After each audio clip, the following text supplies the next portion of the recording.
Evangelho, sexta-feira da quarta semana do tempo pascal. O Senhor esteja convosco, Ele está no meio de nós. Proclamação do Evangelho de Jesus Cristo, segundo São João. Glória a vós, Senhor. Naquele tempo disse Jesus a seus discípulos: Não se perturbe o vosso coração. Tendes fé em Deus. Tende fé em mim também. Na casa de meu pai há muitas moradas. Se assim não fosse, eu vos teria dito: Vou preparar um lugar para vós. E quando eu tiver ido preparar-vos um lugar, voltarei e vos levarei comigo, a fim de que onde eu estiver, estejais também vós. E para onde eu vou, vós conheceis o caminho. Tomé disse a Jesus: Senhor, nós não sabemos para onde vais. Como podemos conhecer o caminho? Jesus respondeu-lhe: Eu sou o caminho, a verdade e a vida. Ninguém vai ao Pai senão por mim. Palavra da salvação. Glória a vós, Senhor. Sexta-feira da quarta semana do tempo pascal, em nome do Pai, do Filho e do Espírito Santo. Amém. Queridos irmãos e irmãs, a Santa Liturgia nos leva ao 14º capítulo do Evangelho de São João. E hoje estamos diante da declaração de Jesus aos seus discípulos: Não se perturbe o vosso coração. Mas vejam, meus irmãos, essa frase tem uma força enorme sobre a nossa vida. Mas em que sentido, Padre Fábio? Olha, se tem uma coisa que acontece com uma certa regularidade, é o nosso coração ficar perturbado, né? Perturbado pelas preocupações desse tempo, perturbado pelas questões de saúde que envolvem o familiar, questões financeiras que envolvem o sustento da nossa família, perturbados em relação às questões políticas e econômicas que envolvem o mundo, perturbados em relação às realidades e os flagelos que estão presentes no nosso tempo, como a miséria, agora a guerra e todos os outros abusos possíveis que levam o homem ao sofrimento e a sociedade humana a se esfacelar. De fato, todas essas coisas têm um certo nível de preocupação. Agora, por que Jesus diz: não se perturbe o vosso coração? Significa que devemos ser indiferentes a toda essa realidade que aí está? Significa que não devemos refletir ou olhar para ela? Absolutamente não. O coração que não se perturba não é o coração que não passa através da tribulação, mas o coração que, durante o tempo de tribulação, tem uma certeza que o alicerça, que lhe dá esperança, que lhe dá estabilidade. Uma certeza que o encoraja, que o sustenta, que o revigora, quantas vezes for necessário nos momentos que forem decisivos, a fim de que possamos seguir adiante. O coração que não se perturba é o coração que sabe em quem esperar e com quem contar. De maneira que todas as reflexões e tudo aquilo que vai ser importante para o nosso bem viver é bendito aos olhos de Deus e desejado pelo Senhor. Entretanto, a última palavra sobre tudo deve ser a certeza do nosso Deus, que nos diz: tende fé em Deus, tende fé em mim também. Ou seja, deposita sua esperança em mim, crê na minha palavra e nela espera, toma para si, nesse momento de tribulação, nesse momento angustiante, como alicerce para a sua vida, o que eu lhe disse, mas sobretudo o que eu fiz e faço por você. Porque sem isso, o vosso coração se perturbará. Sem essa certeza e esse alicerce, meu irmão, a gente se perturba até na felicidade, não é verdade? Se a gente não tem esse alicerce, essa certeza proclamada, renovada, recordada, atualizada na nossa vida, através dos sacramentos e da vida de oração, até a felicidade não é suficiente para deixar a gente feliz, vamos dizer assim, né? De uma forma mais coloquial. O que o padre quer dizer com isso?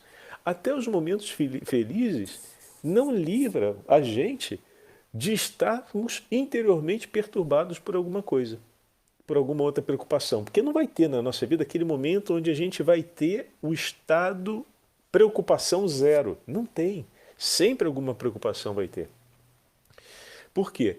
Elas fazem parte dessa composição da vida no trabalho, no sofrimento. Porém, o que acontece é que, se não temos uma esperança e uma certeza sobre a qual estabelecer o nosso alicerce, até em um momento de grandes felicidades, a menorzinha das preocupações pode desestabilizar a nossa inteira vida, quando o alicerce não é forte. Então hoje o Senhor nos chama a recordarmos a sua palavra, a colocarmos como alicerce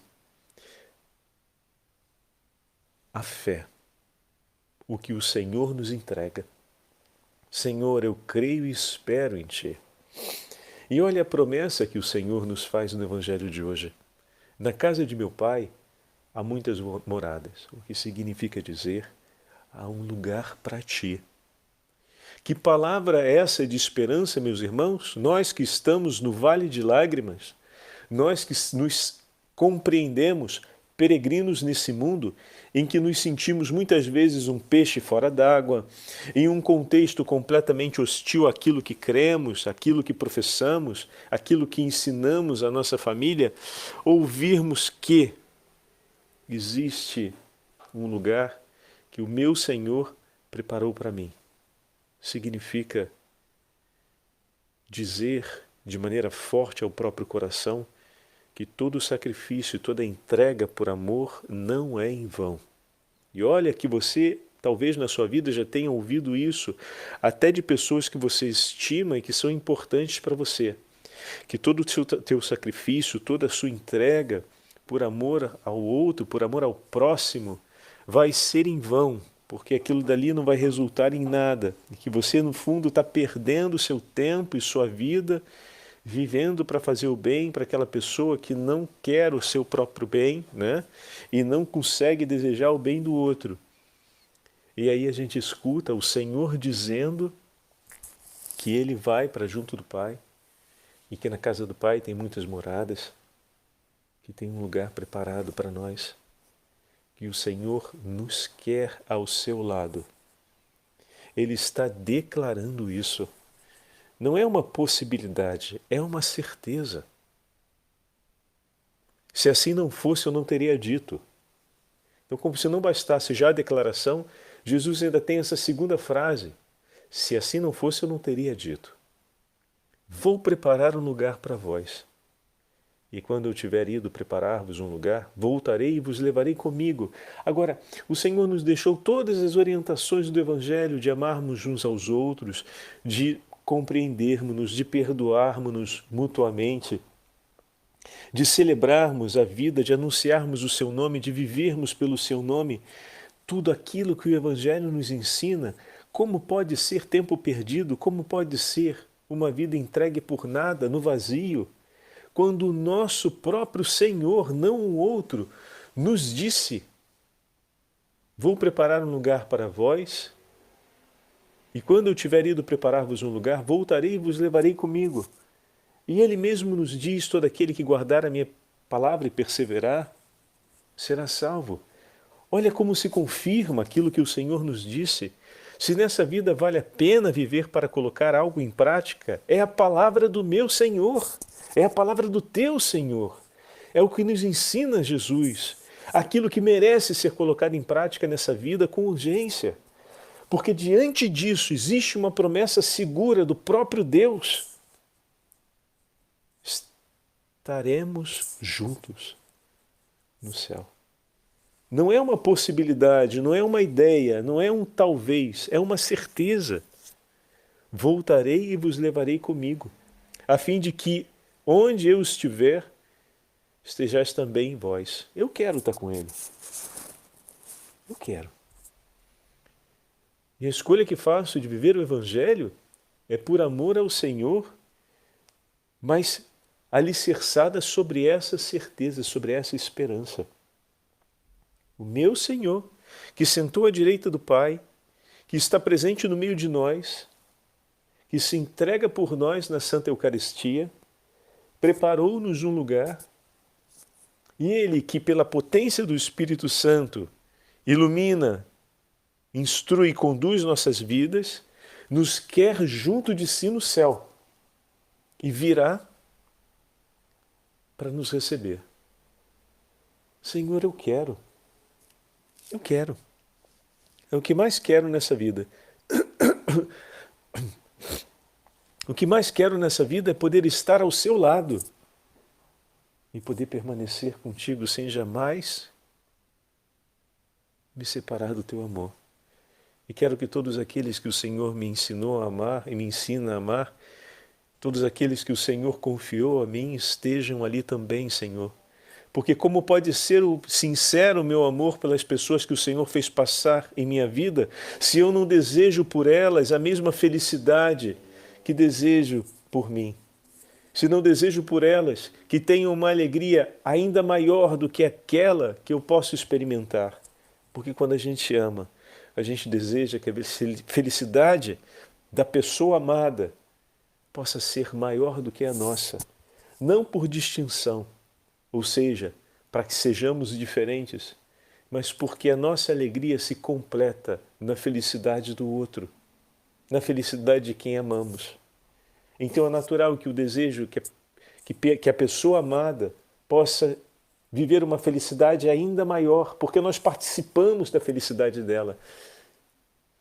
Então, Senhor, eu desejo que todas as almas que o Senhor me entregou possam ter a plenitude da felicidade e eu participarei dessa alegria, porque amando-as, participo da felicidade de seus corações e eu desejo, Senhor. Eu não quero outra coisa para a minha vida senão essa. E aí no Evangelho de hoje, ao final, falando com Tomé, Jesus vai dizer, eu sou o caminho, a verdade e a vida. Como não desejar viver segundo esse Senhor, caminhando com Ele? Como não desejar estar com Ele, que é caminho e vida, que é a verdade? Santa Catarina de Sena, em uma de suas cartas a um sacerdote chamado Tiago, vai escrever as seguintes palavras. A soberana bondade manifesta-se de muitas maneiras em Cristo, e Cristo, de muitas maneiras, e Cristo, bendito seja, afirmou-nos assim, na casa de meu Pai há muitas moradas, quem poderá contar a diversidade dos meios, das visitas, dos dons e das graças de Deus, não só nas criaturas, mas, enfim, numa só alma?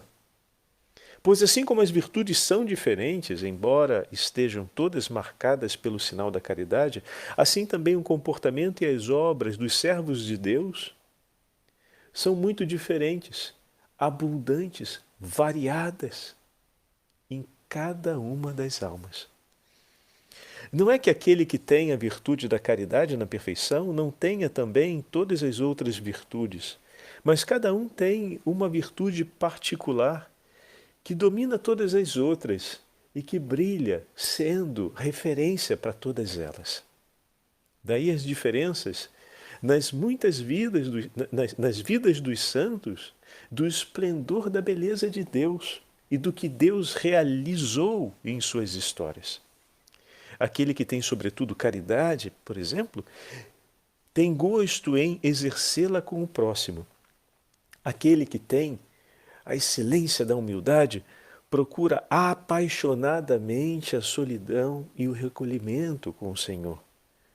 Um ama a justiça, outro a liberdade dada por uma fé viva que parece nada temer diante dos perigos deste tempo.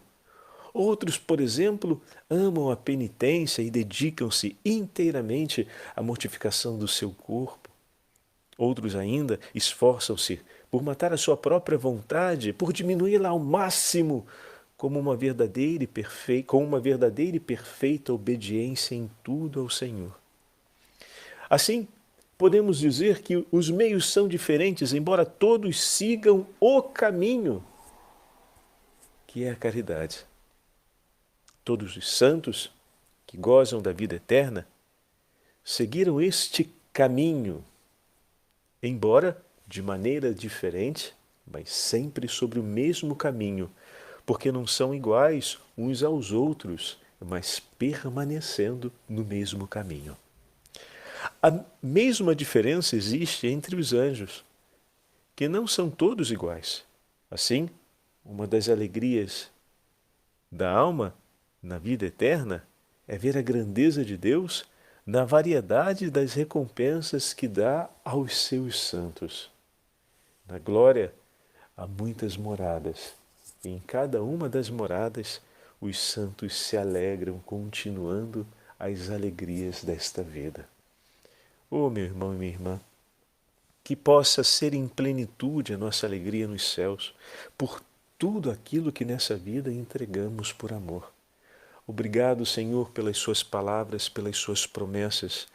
Obrigado por nos encorajar no testemunho de nossos irmãos e irmãs que estão na santidade.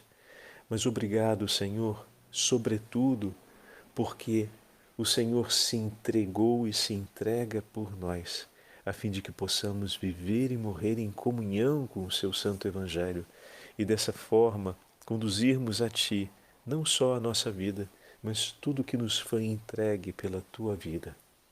Que todos vivam em Ti, Senhor, e que grande seja a proclamação e a glória ao Seu santo nome, agora e pelos séculos dos séculos. Amém. O Senhor esteja convosco, Ele está no meio de nós. Pela intercessão da Imaculada Virgem Maria, Rainha de todos os santos, abençoe-vos o Deus Todo-Poderoso, Pai, Filho e Espírito Santo. Amém.